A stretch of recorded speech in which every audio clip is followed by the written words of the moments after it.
আমাদের দুর্ভাগ্য, সরকার এসেছে, সরকার গেছে, ভাষা আন্দোলনের প্রকৃত ইতিহাস কিন্তু কোথাও লেখা হয় না। এটা জাতি হিসেবে দুঃখজনক, লজ্জাজনক। আমাদের স্বাধীনতা সংগ্রাম বা মুক্তি সংগ্রামের প্রথম যে সোপান, সেটা আমাদের 52 ভাষা আন্দোলন। তারই ধারাবাহিকতায় 6 দফা, 69-এর গণঅভ্যুত্থান এবং দেন 71-এর মুক্তিযুদ্ধ। তো আমাদের ইতিহাসটা শুরুটা যদি আমরা ধরি, স্বাধীন বাংলাদেশে প্রথম যে সোপানটা, প্রথম যে পদক্ষেপটা নেওয়া হয়েছিল, সেটা ছিল আমাদের 52 ভাষা আন্দোলন।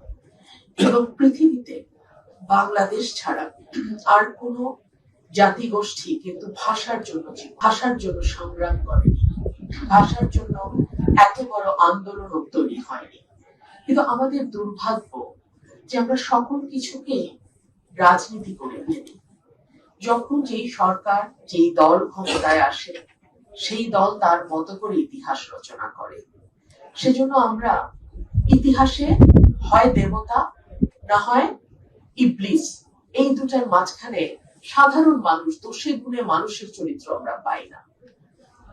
আমাদের দুর্ভাগ্য, সরকার এসেছে, সরকার গেছে, ভাষা আন্দোলনের প্রকৃত ইতিহাস কিন্তু কোথাও লেখা হয় না। আমি অলি আহাদ সাহেবের মেয়ে হিসেবে আমি নিজে জানি যে কোনো বইতেই শিশুদের কিংবা এর পরবর্তীতে পাঠ্যসূচিতে যে বইগুলো থাকে, তার কোনোটাতেই ভাষা আন্দোলনের প্রকৃত ইতিহাস নেই।